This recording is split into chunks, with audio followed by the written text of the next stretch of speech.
जय माता दी भक्तों। आज हम पढ़ेंगे 8वां अध्याय रक्त बीज वध। उसमें देवी ने रक्त बीज का कैसे वध किया। ध्यान। अरुण वन के शरीर वाली करुणापूर्ण दृष्टि से हाथों में पाश, अंकुश, धनुष बांध लिए अनिमादि 8 सिद्धियों के स्वरूप अनंत किरणों वाली देवी का ध्यान करता हूँ। ऋषि बोले, चंड मुंड दोनों दैत्यों के मारे जाने पर एवं बहुत सी सेना के बीच क्षय हो जाने पर असुर राजा महाप्रतापी शुंभ के चित्त में भारी क्रोध पैदा हो गया। उसने सभी दैत्यों की सेना को युद्ध के लिए आज्ञा दे दी। उसने कहा, आज 86 उदायुध सेनापति अपनी सारी सेना को लेकर चले। असुर 84 कंबु सेनापति भी अपनी सेना के साथ युद्ध के लिए निकले और मेरी आज्ञा से 50 करोड़ वीर्य कुल के असुर तथा 100 धूम्र कुल के सेनापति सेनाओं के साथ कूच कर दे। और फिर मेरी आज्ञा के से कालिक, मौर्य, दोहारिद्य, काली के सभी असुर तैयार होकर शीघ्र प्रस्थान करें। भयंकर शासन करने वाली असुर राज शुंभ ने इस प्रकार आज्ञा देकर स्वयं भी बहुत सी सेनाओं के साथ प्रस्थान कर दिया। जब चंडिका ने देखा अब इस और भयानक सेना लेकर निशुंभ आ रहा है, तब तो उन्होंने अपने धनुष की टंकार करके पृथ्वी आकाश के मध्य भाग को गुंजा दिया। हे राजन, उस समय सिंह ने भी बड़ी भारी गर्जना की। फिर अंबिका जी ने घंटा बजाकर उस गर्जना को और भी बढ़ा दिया। उस शब्द को सुनकर दैत्य सेनाओं ने आकर चारों ओर से देवी, सिंह और काली को क्रोध के साथ घेर लिया। इसी अवसर के मध्य में, हे राजन, दैत्यों के नाश के लिए तथा देवताओं की वृद्धि के लिए अत्यंत बल एवं पराक्रम से संपन्न होकर ब्रह्मा, विष्णु, शिव, कार्तिक, स्वामी इंद्र आदि देवों की शक्तियां उन्हीं के शरीरों से निकलकर उन्हीं रूपों में चंडिका के पास आ गईं।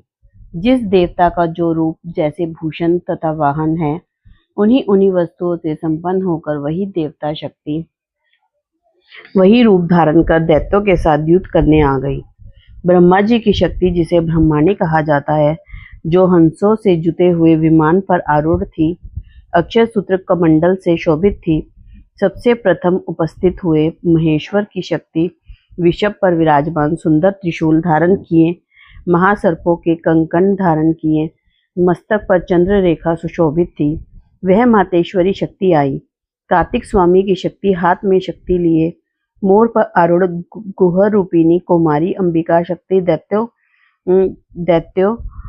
से युद्ध करने आई। वैसे ही विष्णु की शक्ति गरुड़ पर सवार होकर शंख, चक्र, गदा, शांग एवं खंग हाथ में लिए महावैष्णवी शक्ति आ गई। यज्ञ वाराह का विचित्र रूप धारण करने वाले विष्णु की वाराह शक्ति वैसे ही शरीर धारण करके वहां आई। नरसिंह जी के समान शरीर का धारण किए गर्दन के बालों के फटकारने से आकाश के तारों को बिखेरती हुई नरसिंही शक्ति वहां आ गई। इंद्र की शक्ति इंद्र के समान रूप वाली 1000 नेत्र धारण किए वज्र हाथ में लेकर ऐरावत गजराज पर आरूढ़ होकर वहां आ गई। तब उन शक्तियों से घिरे हुए शंकर जी ने चंडिका से कहा, मेरी प्रसन्नता के लिए शीघ्र से शीघ्र इन असुरों का संहार करो। तब देवी के शरीर से अत्यंत भयानक सैकड़ों गीदड़ियां की भांति हूं करती हुई बड़ी चंडिका शक्ति प्रकट हो गई। तब उस अपराजिता देवी ने धुएं जैसी जटा वाले शिव से कहा, भगवान, आप दूत बनकर शुंभ निशुंभ के पास जाएं। वहां जाकर उन महाअभिमानी शुंभ निशुंभ दानवों को तथा युद्ध में आए हुए दूसरे दानवों को भी कहें, हे दानवों, यदि तुम लोग जीना चाहते हो तो त्रिलोकी का राज्य इंद्र प्राप्त करे। सभी देवता यज्ञ भाग पाएं और तुम लोग पाताल में चले जाओ। यदि तुम्हें कुछ बल का अभिमान हो और युद्ध की अभिलाषा हो तो आ जाओ, ताकि तुम्हारे मांस से मेरी गिदड़ियां तृप्त हो जाएं। इस दूत रूप में स्वयं शिव को ही देवी जी ने नियुक्त किया। वह शिव शक्ति संसार में शिवदूती इस नाम से विख्यात हुई। जब शिव द्वारा कथित देवी जी के वचन उन महाअसुरों ने सुने तो बड़े क्रोध में आ गए और जहां कात्यायनी देवी स्थित थी उस ओर बढ़ने लगे। वहां कुपित होकर उन देव शत्रुओं ने बाण, चकती, रिष्टि आदि आयुधों से देवी जी पर पहले वर्षा करना आरंभ कर दिया। तब टंकार करके धनुष द्वारा पहने पहने बाण छोड़कर देवी जी ने खेल ही खेल में उनके फेंके हुए बाण, शूल, शक्ति, परशु आदि शास्त्रों को काट डाला। फिर काली भी उनके सामने होकर शत्रुओं को शूल के प्रहारों से चीरती फाड़ती, खटवांग से कुचलती, मारती विचरण करने लगी।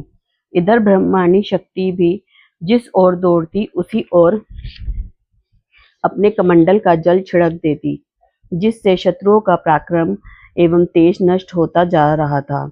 माहेश्वरी शक्ति ने त्रिशूल द्वारा, वैष्णवी शक्ति ने चक्र द्वारा और कुमारी शक्ति ने शक्ति द्वारा उन दैत्यों का क्षय करना आरंभ कर दिया। इंद्री शक्ति ने वज्र गिराने से सैकड़ों दैत्य दानव विदन होकर रुधिर के पतनाले बहाते हुए पृथ्वी पर गिरने लगे। वाराही शक्ति ने तो कुछ एक को तुंड प्रहार से मार गिराया। कितने दैत्यों की छातियां अपनी दाढ़ों के अग्रभाग से चीर डाली। वाराह मूर्ति ने चक्र द्वारा बहुत से दैत्य चीर फाड़ डाले। कितने महादैत्यों को नरसिंही शक्ति अपने नाखूनों से विदीर्ण करके खाने लग गई।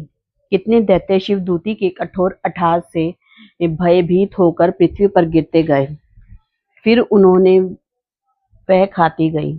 इस प्रकार अत्यंत कुपित होकर अनेक उपायों द्वारा बड़े बड़े दैत्यों को मारते हुए मातृगण को देखकर देव शत्रुओं के सैनिक भागने लग गए। उन दैत्यों को मातृगण से पीड़ित होकर भागते हुए देखकर क्रुद्ध महाअसुर रक्तबीज युद्ध करने के लिए आ गया। रक्तबीज के वज्रमय शरीर में से एक भी रुधिर बिंदु जब पृथ्वी पर गिरती, तब उसकी समान बलवान दूसरा असुर पैदा हो जाता। उस महाअसुर ने आकर इंद्र शक्ति के साथ युद्ध किया। तब इंद्र शक्ति ने अपने वज्र के द्वारा रक्तबीज की ताड़ना की। वज्र के लगते ही उसके शरीर से बहुत से योद्धा पैदा हो गए, जिनका रूप पराक्रम रक्तबीज के समान था। जितनी भी रक्त की बूंदें शरीर से गिरती थी, उनके उतने ही उसके सदृश बलवीर पराक्रमी पुरुष उत्पन्न हो गए। वे रक्त से उत्पन्न हुए पुरुष भी अत्यंत भयानक अस्त्र शस्त्र से सुसज्जित होकर मातृगणों के साथ लड़ने लगे। फिर इंद्र ने वज्र से उसका सिर शत विशत कर दिया। उससे रुधिर बह उठा। तब हजारों पुरुष उस रुधिर से पैदा हो गए। वैष्णवी शक्ति ने चक्र द्वारा उसे मारा। इंद्री ने गदा द्वारा असुरराज की ताड़ना की। वैष्णवी के चक्र से शत होने पर उसके शरीर से ज्यों ही रुधिर स्राव हुआ, उससे हजारों उसी के समान महाअसुर पैदा हो गए, जिसने संपूर्ण जगत भर गया। कुमारी ने शक्ति से उसे मारा। वाराही ने तलवार से, महेश्वरी ने महाअसुर रक्तबीज का त्रिशूल से हनन किया। उस दैत्य ने भी गदा द्वारा सभी मातृगणों को पृथक पृथक मारा। उस समय रक्तबीज बड़े क्रोध में समाविष्ट था।